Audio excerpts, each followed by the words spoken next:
name is Diana Reed. I'm a rising senior at Canyon Crest Academy. I play cello and piano, and this is going to be my 4th year in SDYS. I was with Mr. Palacios in Symphonia for 2 years, and I miss him dearly. So I'm very Thank you. excited that I get to talk with him again today. Just to give some quick etiquette stuff. Face cameras are optional, but it's nicer to talk to real faces than just, the black screens with your name. So if you're comfortable turning your face cam on, you can go for it. Please keep yourself muted at all times. And if you do want to ask a question, which we encourage, please type it in the chat or raise your hand so that we can call on you and have you speak. And just to give you a heads up that we're gonna be recording this, just to put it on YouTube for later so people can go back and watch it. If you're not comfortable with your face or your voice being recorded, you don't have to put your camera on, you don't have to speak, you can just type in the chat if you need to communicate. And I think that's all. We're really happy to introduce Mr. Palacios, who has many, many accolades, but probably most of you know him as the conductor of Symphonia from SDYS. He's going to be talking to us today just about his experiences as like a international conductor and student. So if you want to give a quick introduction and just a background about yourself, Mr. Palacios. Yes, thank you. Thank you very much, Diana and Esther, to invite me for this wonderful summer camp that I was involved a little bit last year, and I hope I can be involved for many, many years. Because this is absolutely a fantastic idea from two ladies that is part of your community. They've been able to put together this great idea. I'm sure it's in the development stages, and for now, from this point on, the only thing that can do is to grow and get better and better and better every year. And so I hope I can help them in any way I can. So thank you very much for you too. And so I'm Mr. Palacios. My name is Juan, actually, and you can call me anything you want, as long as you do it with respect. I don't care. Even you can make fun of me if you want. But if you do it with respect, I will take it very nice, and I can share a laugh with you. Of course, I do have an accent, so don't adjust your volumes. I do have an accent. I speak with an accent, so do your best to understand me. It's not easy, but do your best. So as Esther and Diana was saying, I work at SDYS, San Diego Youth Symphony and Conservatory, and I've been doing for the last few years 3 ensembles, which is a wind. It's called the Wind Symphony. That is just for wind instruments and percussion, of course. I do an introductory orchestra, which that is called concert orchestra. That's the first orchestra we have in our program where winds and strings get together. And then I have a more advanced orchestra. It's called Sinfonia, which is one step below the Ovation program. This year, with all this pandemic, they have divided and all that. So now I have a new one. It's called Sinfonietta, which I don't know what it's going to be. I will let you know next year. So it's an experiment. So we'll see what happens. We'll see what happens. I'm original from Venezuela. Even that I didn't start as part of El Sistema. If you know about that.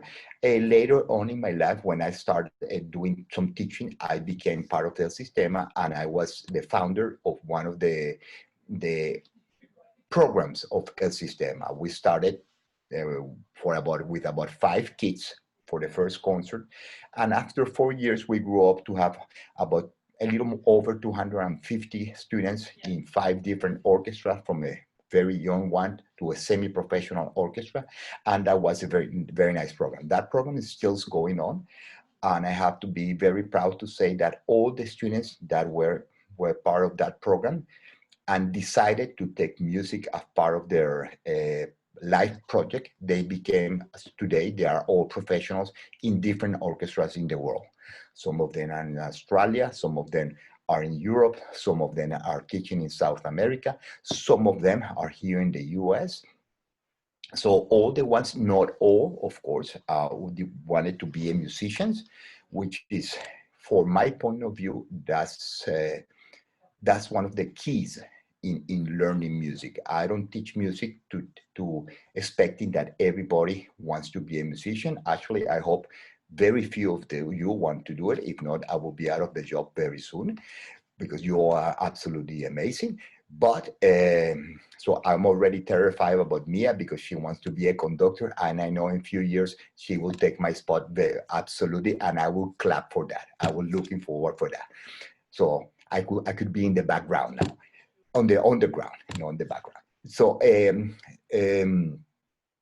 so is the idea that behind my teaching is not to produce musicians per se, but to produce human beings that have a criteria that they can approach life from many, many ways.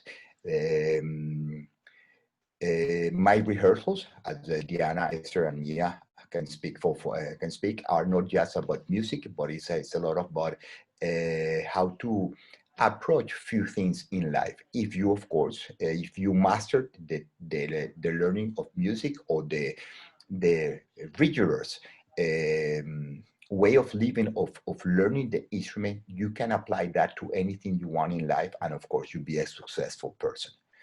Nowadays, all the big companies in the world are looking for individuals that have some kind of art background because we are artists, and of course us as a musician, part of the arts, are individuals that can approach a lot of problems from many, many different angles. We for example, it's very easy for us to recognize patterns because of course we do patterns. Ta-ta-dee-da, ta-ta-dee-da, ta-ta-dee-da, pam-pa-dee-da. All those are patterns. So when we see those things that repeat, we already know how to approach those things. So it's very easy for us. We have to recognize patterns. We have always most of the artists are we are very comfortable thinking outside the box. Sometimes we go too far, but we can think outside the box. That's very natural for us. And companies nowadays are looking for those type of personalities to be part of the board of directors or for the advisory committee. So I will encourage all of you, either if you want to be a musician or not, to keep doing some kind of involvement with the art. And believe me, it will pay off in your life, that for sure. Worst case scenario, if you don't get to any of those big companies, the benefit that you get to playing music, and all of you play an instrument, are endless. That's an activity that will carry with you all your life, and believe me, it's one of the most gratifying things you can do. You will go now, some of you will go to college. Please bring your instruments and find 2 or 3 friends and just play music for a little bit every other week. I remember when I was in college, we used to go to the library. We would pick up, I don't know, 20 woodwind quintets and those. I was a flute player, by the way, very bad, but I was one of those. So we went to the library, but got like 20 different woodwind quintets, sextets, whatever, and we would just play it through for 2, 3, 4 hours in the Sunday afternoon. And nobody was there to coach us, just for the fun of it. And that was one of the most things that I remember with a lot of love, because it was one of the activity we all did. Nobody was judging us. We did our best to do it, because I mean the level was very high, so everybody was doing absolutely their best. But of course, we did make mistake. We were sight reading, and somebody can do sight reading better than others. But it's a fun activity. It's very fun activity. Even the one I decided um, to move away from playing an instrument and dedicate myself either to composing or conducting. I used to do that when I went to do some of my master's degrees, and anything that I will talk to you a little bit about later on. That playing music was one of the things that really I enjoyed. And of course, it's one of the things you will do very nice. And I want to really make sure that you guys understand that I was very, very bad flute player. But even that, I had a lot of fun. I'm in the top 3 flute players that I have met in my life. That's how bad I was. But anyhow, so let me tell you a little bit about myself. I'm from Venezuela, which is in the north of if you have any question, please, very informal, just move your hand up and you get the microphone. I started studying music when I was very, very young, about 3, 4 years old.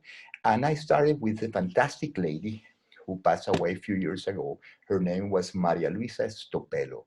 She's one of those human beings phenomenon that happened in Venezuela. She was for a very, very, very small town in Venezuela, in the interior of Venezuela, and she decided to move to Hungary to learn the ORF and Dalcross systems.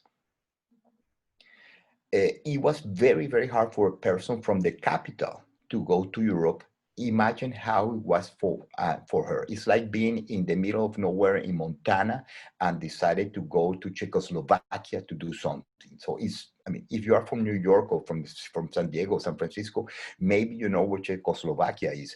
But if you are from the middle of nowhere, that would be very hard. So that was her case. She went there and learn all this improvisation with the Dalcross and the ORF instruments and all that. She went back to Venezuela and founded a school. And I was her second promotion, you say that? The second generation, that the second group of students. My sister was in the first group and I was the second group of the school. And it was so fun because all the things we do was play. We learned how to sing folk music. We did a lot of coordination, a lot of rhythmic, polyrhythmic. We have to do one rhythm with our voice, one rhythm with our hands, one rhythm with our legs. And I was able to do that very easy by the time I was 5 years old. I could do 3 different rhythms, and even I can solfege a line and I do different rhythms with my body. I mean, that was very natural because we did it as a game. And I did my first concert as a conductor by the time I was, I think, about 5 or 6 years old. And this is a funny story, of course. Let me tell you what happened that day.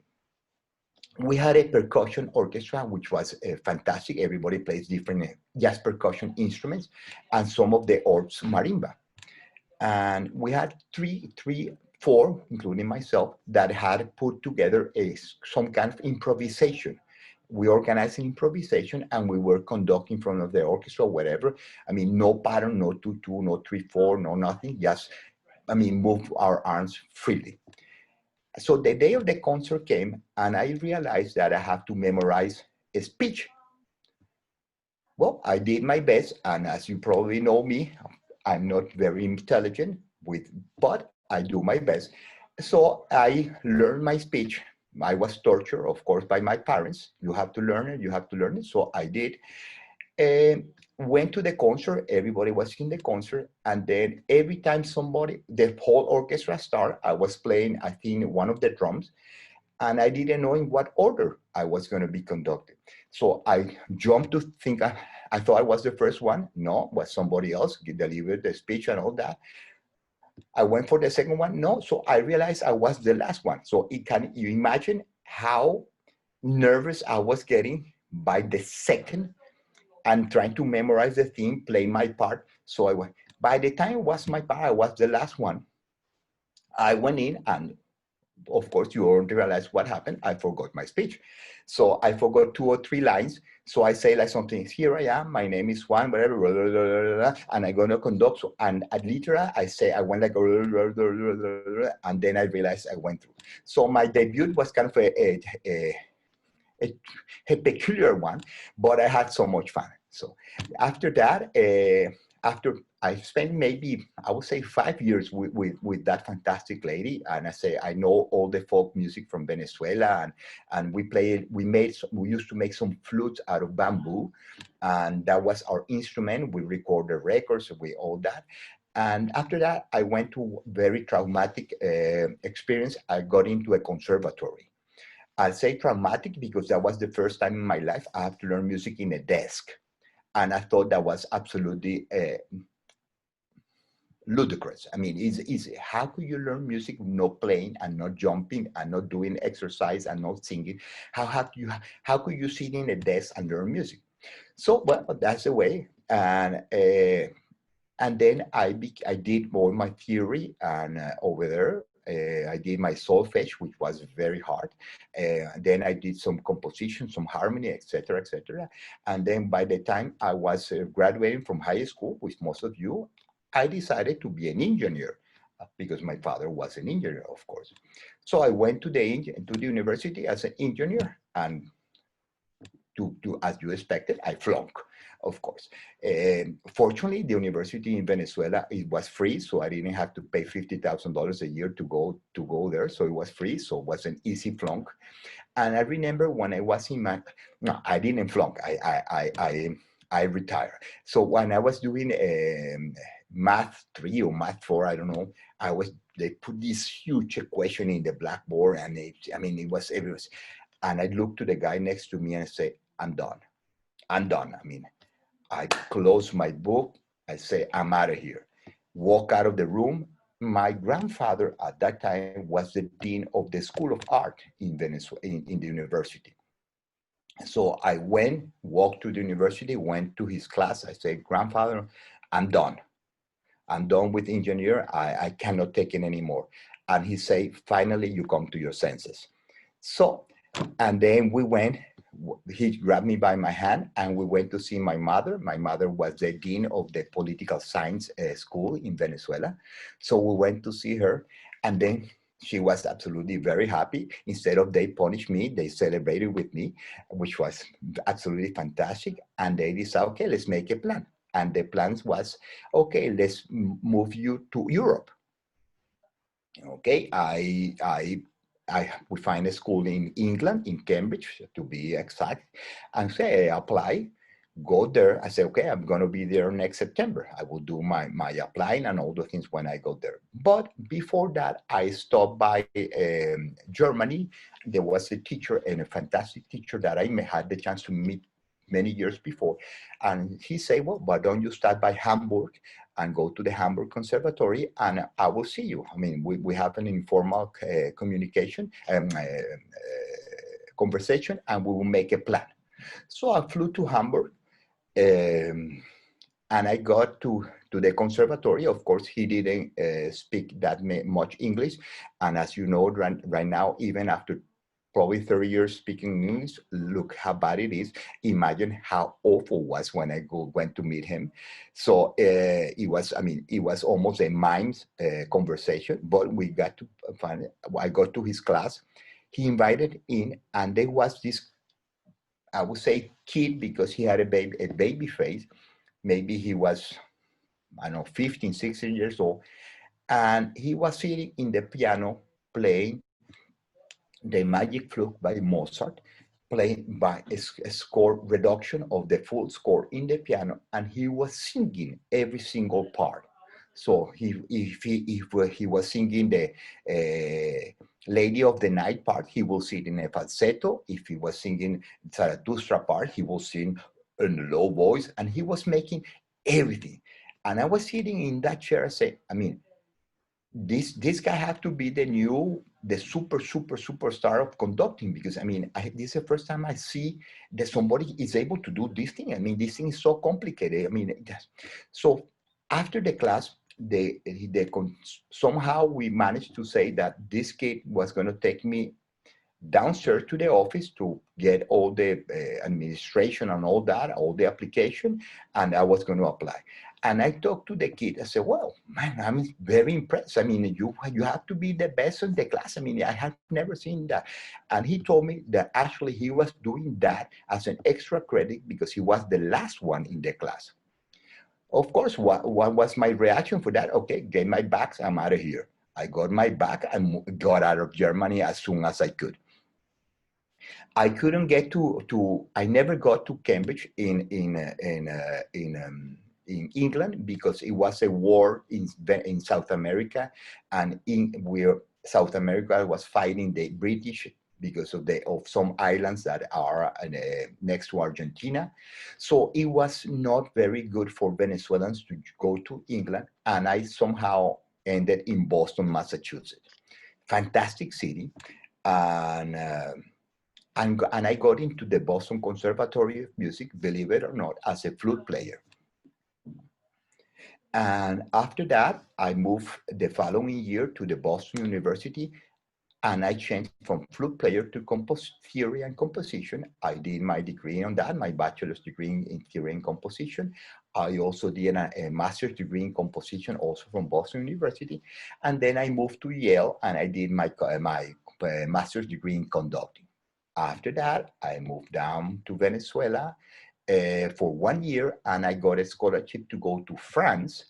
And I lived in France for about 2 years to study with the with Maestro Pierre Boulez, and they have a contemporary ensemble, and I did that, and he was checking my music and all that. And after that, I went to Venezuela, and I became the founder of one of these orchestras from El Sistema for many years. After that, I flew to San Diego. Yes, San Diego, and here I am. So that's a little bit of me. So in the meantime, always when I was doing this studying on either in Europe or Venezuela or here in the US, I was able to combine always my composition with my conducting. Most all my pieces that I have written, they're being performed in some international festivals. I haven't been able to write music for the last, I would say, about 20 years. I wrote a piano commission about, I would say, about 10 years ago, and that was the last one. Before that, I did a piece for a film that never came out, the film, but we did the whole thing. And I haven't been able to write more music because I've been focusing more in the conducting and the teaching. But beside that, I've been doing a lot of guest conducting with professional orchestras all over the world. I've been conducting in South America, I've been conducting here in the USA, and I've been conducting in Europe once in a while. And of course, there is some difference to how you approach the different orchestras, but it's also some difference how you get your education for all those systems. Uh, and here, let's see if I can make a little something that is positive and negative, and you guys make your own decision for that.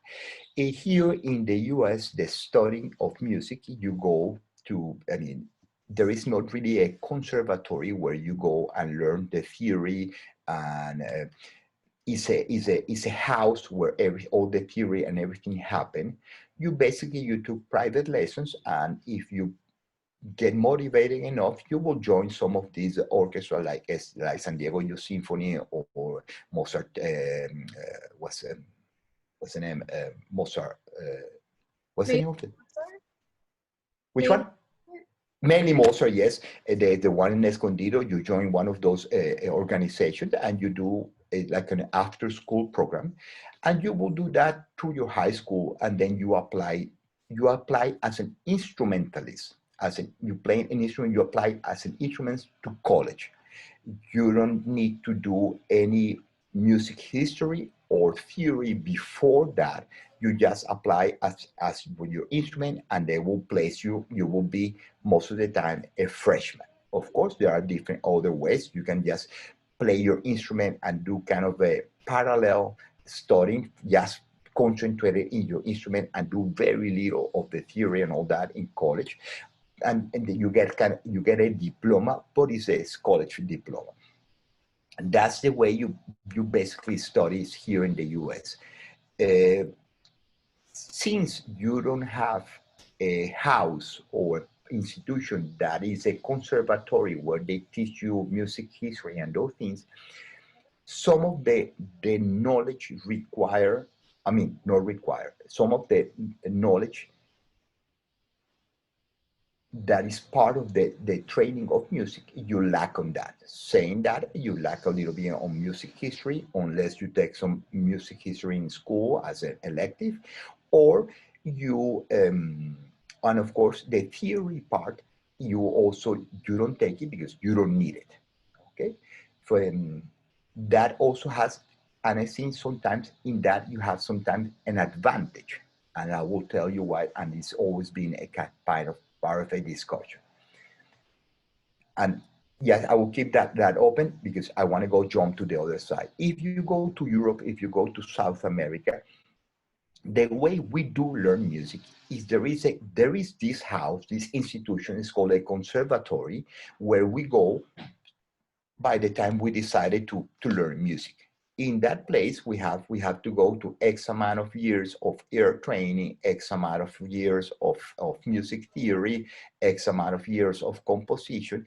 And while we do that we start to learn an instrument. We don't go there with the first intention of learning the instrument. We go there as a combined knowledge of learning the instrument plus the things that we have there. We are, and the system we use for most of the things, of course, is the things that we all call a solfege. Okay, and here combining both things, what are things sometimes is good and bad. In my case, when I see a music score or when I see a line, I can go to the melody in solfege, do, re, mi, fa, sol, la, si, do, si, and I will follow that according to a syllable attached to the figure distributed in the space of the pentagram. You guys, you are one step ahead sometimes of me, because for you, most of you are instrumentalists. When you see a note in the music sheet, that note, you don't, most of the time you don't even know the name of the note, but you know immediately how that note is being need to be played in your instrument. You see a whatever G, that second finger X string. If you see an F, okay, that's over here in my flute. If you see a B flat, that's over here in my trombone. That's all. You don't really need to know the name of the piece, but you know the position that you need in your instrument in order to achieve the sound of that. For me, for me and from Europeans, it takes a step, one more step. For me, I see a note. That note is related to a name in the solfege, and from that name, I know that F, that fa or la or si is attached to a position. So I have to solfege the line when I'm playing in order for me to be able to find the position in my instrument related to that note. Okay. Of course, that is the pros and cons. If you know how to solfege, you probably give you a little more deep understanding of the music, and you are obligated to sing the melody. And when you sing the melody, it really, you make that melody belong to you. But of course, that takes a little bit, I would say it takes you more time, because that solfege is also a wall that we have to break. For example, for you guys, you can play quarter note 168, presto, no problem. For me to play quarter note 168, I have to be able to know the syllables. I have to make sure I know how fast I can go. Do, re, mi, fa, sol, si, do, si, do, so, I have to somehow solfege that fast, so it takes longer for me. Of course, once you do it for a long time, there are some patterns that I recognize. If I go fa, I know, if I see a scale, I know the first note, and then I know the last note, and I don't need to solfege the whole scales. Okay. So that's one of the things that are the main difference. So if you are planning to go to Europe for your to continue your music education, going to some solfege is not hard. It's just a language that we need to learn, but is something that will help you. Another thing that is, since we go to this conservatory, uh, once we get out of high school, the students in the US are, I would say, way up in the instrumental part. I mean, you guys can play concertos and music and orchestra parts They are extremely, extremely hard. But for us, we probably pick up the instrument a little bit later. And because we have to do all this theory and solfege and all that, it's a little bit slower for us to get to the point, technically to get to that point. Probably when we both systems out of college, we are probably in the same level, probably in the same level by then. But I mean, we will struggle in the learning process of the instrument, and you guys will struggle in the learning progress of the theory and music history. For example, I will put you an example of one of my dearest friends. She lives in Indiana, and she's a pianist. We both got to Boston University almost at the same time. But I knew her from Venezuela from many, many years because we went to the conservatory together. She was a quite good pianist. She went to Boston University like me and started with one of the most beautiful human beings ever that I have met, an incredible artist. His name was Anthony Di Bonaventura. He passed away. He was absolutely an amazing playing Scarlatti in the piano. I mean, he was one of those guys that, I mean, you meet, if you're lucky, you meet two or three of them in your life. I mean, he was a beautiful, beautiful, beautiful human being. And she went, studied with him, and okay, first class, okay, she said, Mr. Daventure say, okay, you have to learn Bach sonata, Beethoven, Chopin, and she, okay, she got the things and start practicing. And when the second lesson came in, and said, okay, what do you have? Well, I'm up to here. How come you're up to here? You should learn all those things by in a week. And of course, she was absolutely traumatized because the process of learning music in our instrument was way slower. She was like me. We, instead of going to music theory 1, we went straight to music theory 4 and to music theory 3 and all those things. But in our instrument, we were very basic. She ended dropping the piano major and became, she's nowadays a music history teacher at a college level. She got her PhD and all that. So as I told you, there is not a right or wrong in this, but it is just the way you approach that. Fortunately, nowadays are way more opportunities that you guys have once you go to college knowing music. There is a lot of students actually from SDYS that are trying to combine some studies in psychology and music put together in order to study some of the benefits of the music that music can do in the development of some areas of the brain. And I mean, those things are fascinating, how the music can influence some of our natural behavior, either positive or negative, and how could you can make adjustments to your daily life with music. For example, there is, I mean, you can all have heard, and probably you were born the same way, that if you are a lady and you're going to have a baby, you play some music to the baby. And so which music do you think is the best one for kids? Anybody? For kids in the belly of the man? Which music? Which period of music? I Anybody? know that my parents played a lot of classical music for me, and they had But me watch like Little Einsteins as a kid, which was like I a said yes. Good. about the musicians. Yeah, But when you are in the belly of your mom, classical. which classical, but which period of the classical music you think is the best, and why?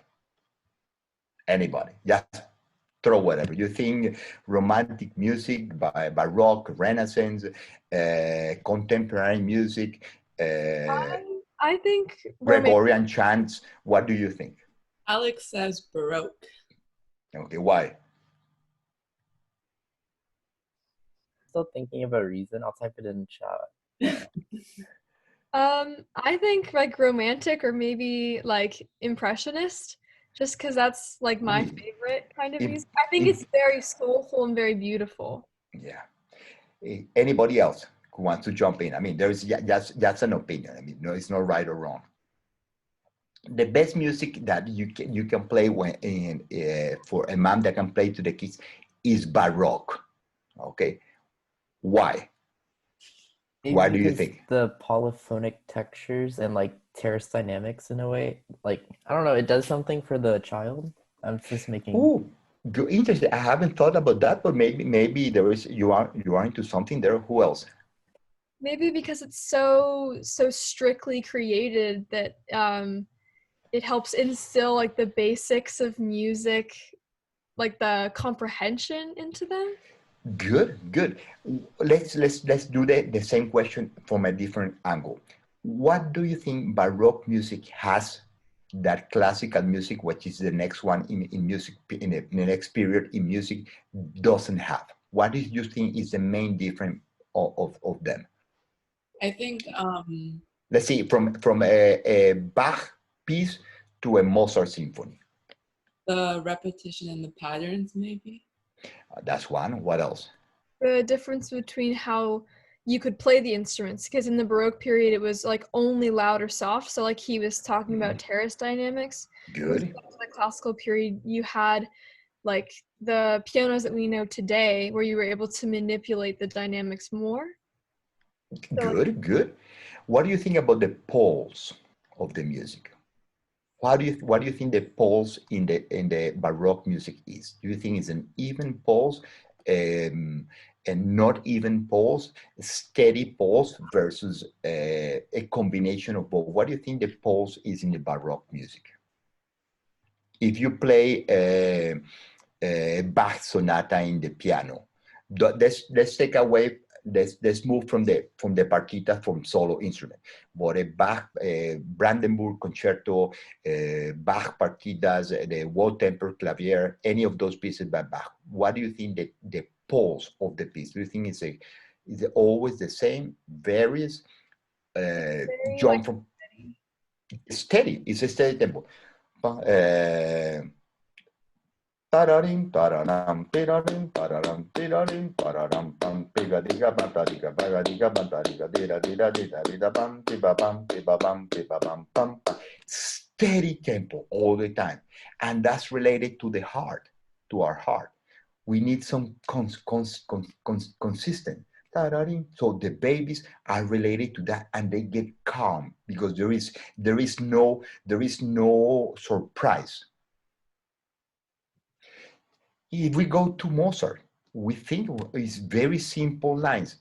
Tararam, tararam, tararam, and then nothing happened for a major. And then we go tararam, tararam, tararam. Nothing happened for the major. And then we go again tararam, tararam, tararara. Nothing happened. And tararam, tararam, tararam. Tarara, tari, tirara, tarara, tira, tirara. Tam, tira, tiraram, tarirara, tirara. Para, para. I mean, if you are a baby in the belly of your mom, every time you have those esforzato, you jump and create some anxiety. So that's why all these doctors and people who study the development of brain and the connection between brain and music has come up with the idea that probably the the Baroque music is the music that counts because it gives some pattern to the kids that they can relate and calm them. Okay, so even a second movement. I mean, sometimes I don't know if you hear a second movement of Ravel concerto in G, is a 3/4 but playing in 6/8. So it's that already throws you. I mean, if you're a kid, I mean that probably and for me, I think when I was a kid, they put Stravinsky when I was in, so that's why I'm up all the times paranoid. But that's sometimes it comes in and comes out. Okay, so nowadays you have more options in college, and of course you can, and psychology is, I mean, with the brain, that's one we study, but you can do it also with some from physical therapy and from time to being able to get out of some traumatic experience. Music has been helping. Uh, uh, so nowadays you have more things that you can do with music, not just to study an instrument or do music theory and all those type of things. Yes, yeah. Esther had a question in the chat. She asks, For students who are interested in studying abroad or in a different location, what would you say the merits of learning abroad are, like during college? I think learning the thing that I would recommend that to everybody, not because you're going to go and learn and do music in a different place. It's because you're going to go and learn a new culture. Okay, remember that for me, and this is a personal interest, a personal opinion. For me, learning music is a tool for us. I mean, you don't become a musician by learning how to play the instrument. That's very easy. That's what I say. If you come here to my rehearsals to play the notes, you are wasting your time. I'm not going to teach you your notes. Your notes you play it in your house. Here we come to do music, and do music is completely different concept. And once we do music, we have to realize what is that music in related to who we are, where we are, and what do we represent in the world. And that's why I really recommend for you guys, when you decide to study music, is not to go and learn how to play the violin. If you go to France, you need to learn how to eat a baguette. You have to learn how to eat a crepe. You have to know how to go to a museum. You have to know how to curve in French. Those things are very important, very, very important. And that's part of it. Once you learn all those things, you are at the beginning of your journey in life. Because now you're using your instrument, your talent, to take you to a process of learning, interaction, discipline, and that's what's going to shape you as a musician. If you see any of the great musicians in music history, the ones that I do respect, and I was talking to Mia, some of them, Sergio Celibidache, Claudio Abbado, Subi Mehta, Leonard Bernstein, those guys live in different places. The love of my life, Jessie Norman, the singer, she was absolutely the love of my life. And I mean, she passed away a few years ago. And some of you who've been with me already know the love that I have for that lady. She spoke like 5 languages. She was going to sing in opera in in Hungarian, and she moved to Hungary not to learn the language. It's to learn how Hungarians live, how they think, how they move. I mean, and that's us.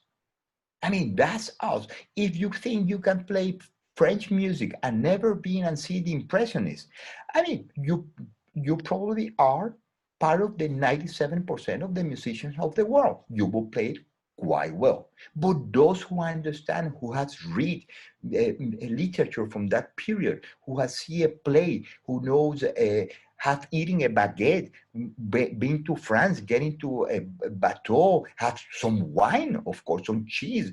Uh, you have a completely different perspective, and that's what I think is the best that you can do. What, and that's the reason for to move. For example, and I will put an example that we always argue between us and Venezuela. There is a fantastic school, fantastic school. I was there for 2 summers in Bloomington, Indiana. The music department is unreal, unreal. They have 5 different orchestras in the regular year, 2,000 musicians. Imagine, I mean, that's music paradise. I mean, is it a composition? I mean, they have 4 or 5 opera productions in a year. I mean, that's a paradise. But you are in Bloomington, Indiana, which is in the middle of nowhere. So from us from Venezuela, who's already in the middle of nowhere, if we're going to get out of Venezuela, let's go to New York, San Francisco, Boston, Paris, Chicago. So we really understand what's going on culturally in the place that many things happen. It's not just a music school. Probably, I would say, I've been in many, many schools at Bloomington, Indiana. I was absolutely impressed. And some of my colleagues went to Bloomington, Indiana. Actually, I was there living with a friend of mine, also a composer. I was studying with a teacher from Chile, composition. And it's amazing. I mean, amazing. Bloomington is amazing. I mean, is a dream come true. But for us, being from Venezuela, probably we need, once it's very hard for us to get out of the country. So if you're gonna do it, go to a cultural capital of the world. So you can go to a museum, you can go to a literature conference, you can go see an architecture exposition. I mean, you need to get, and that's the importance of the music, of being a musician. Being a musician is not to play all the concertos, it's to know, to learn how to understand the music and understand how to play based on where that music is from and all those things. Let me close this because it's somebody mowing the lawn.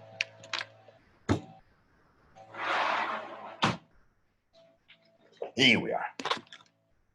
So that's, for me, that's the most important thing for us, the musician. And I always say in my class, the goal for us is not to become musicians. The goal for us is to become artists. Artists are anybody who is in the either visual art, scenic art, or audit art, but you know the existence and you try to coexist with all that, and that's how you become an artist, which is the highest level of being a musician. And that's what we need to go. So who asked that question, I really encourage you to go there, but don't go just to learn how to play the violin or the tuba or whatever, or the harpsichord. Go there to learn the culture. And when you learn the culture, it's not to get into your phone and learn to your phone, to the Instagram, how they do it. No, go out, go out, go out. Try to talk to them, try to learn from them. Sometimes you will get it right, sometimes you will get it wrong, and that's absolutely they have the same value in life, to get it right or to get it wrong. But you understand that, and trust me, and I will say that this is a guarantee. And the long run, you will be a step ahead, because now you know your culture as an American, and you will know a different culture, and then you become a person with multiple cultures.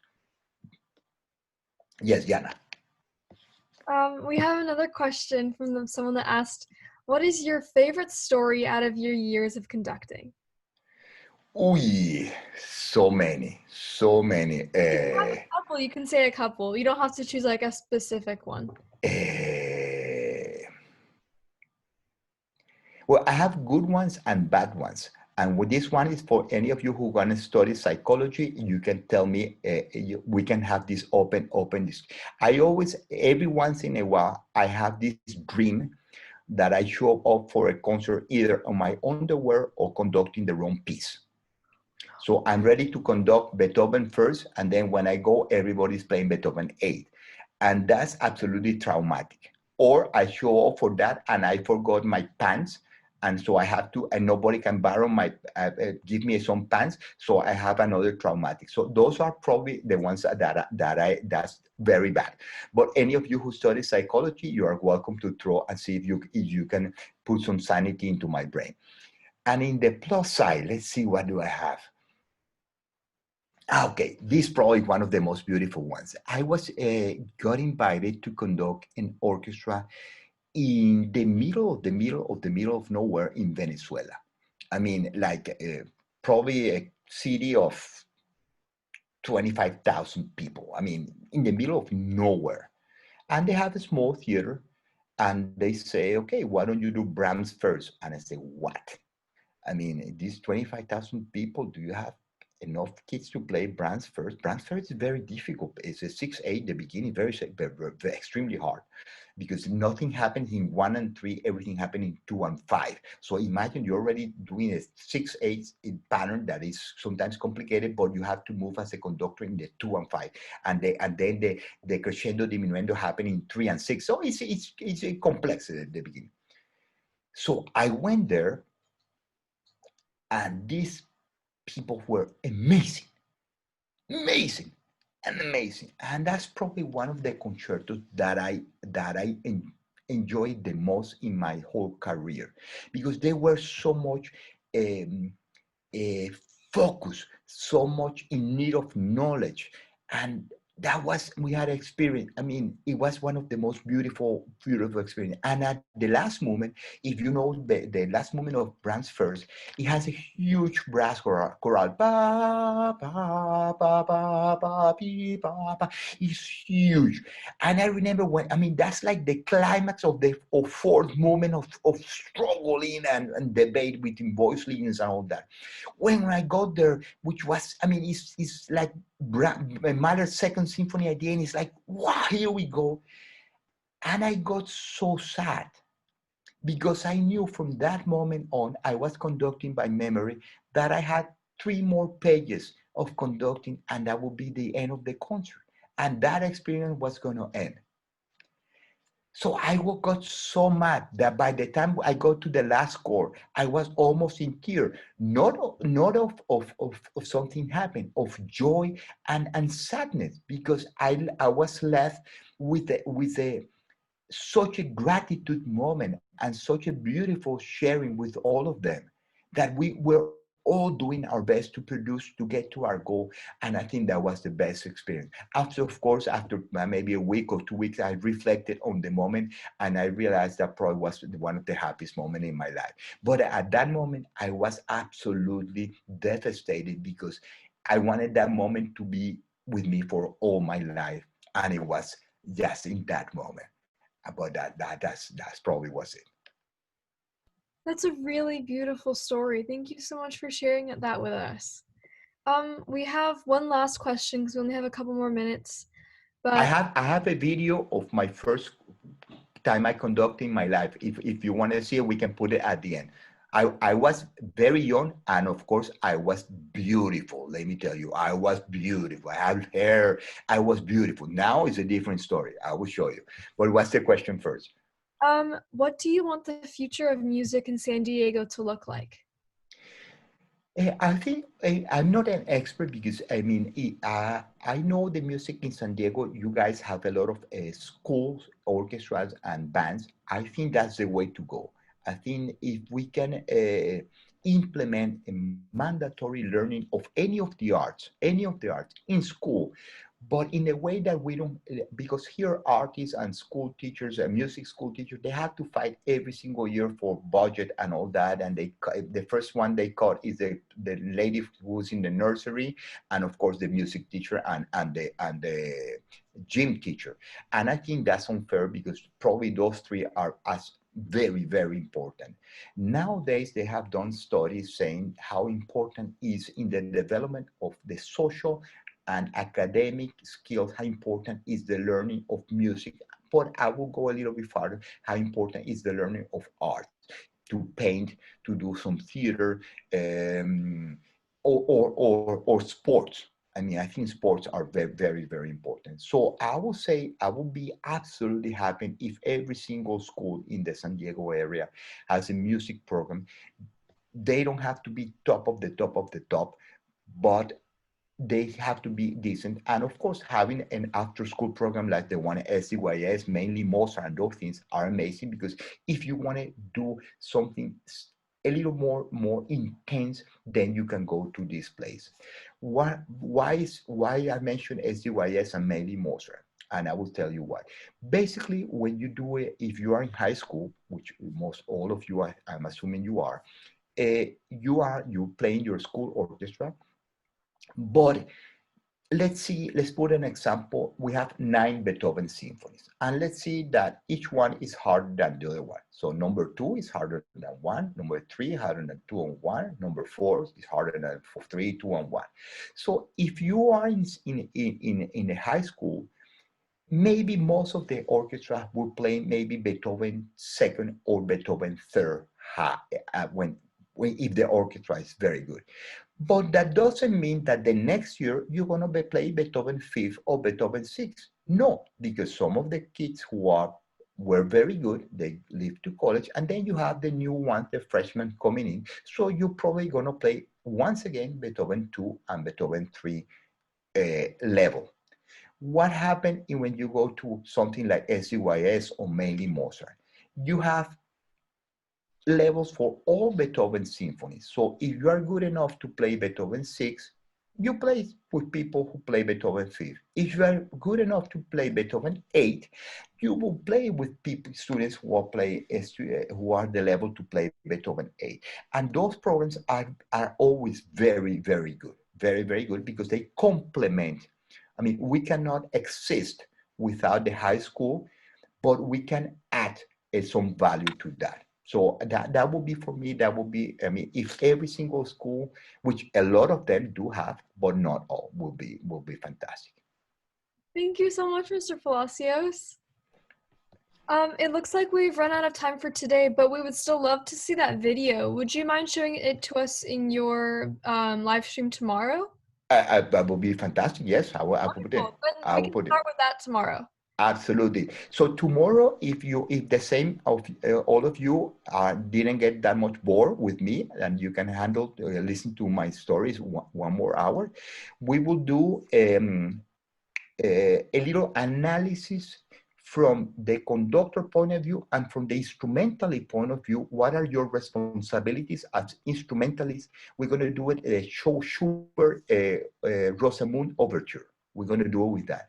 We're going to probably, of course, we won't be able to go to the whole overture, but we will do some. So if you have the chance to listen to that tonight, informally, I mean, just go to YouTube and grab whatever any recording, I'm sure is very good, and listen to that and try to think, what are you responsible? If you show up to a first rehearsal and you have to play, what are your responsibility, or you let all those things to the conductor? You have a lot of responsibility on how on the result of the music. And tomorrow I will give you some tips of how to think about those things. And so when you play and when you get in front of a new piece, what can you get that what based on your level, what the conductor expect you to know, and what things I would add to that thought process of thinking. So Awesome. if you can handle me for one more hour, join me tomorrow and we will know the answer. And I will put you a video of me when I was young, and I told you I was beautiful. Let me tell you, I was gorgeous. Well, we cannot wait for tomorrow then. Thank you so much, Mr. Palacios. Thank all of you. I'll see you tomorrow. Yes. Bye-bye. Then have a great day, Mr. Palacios. You too. You too.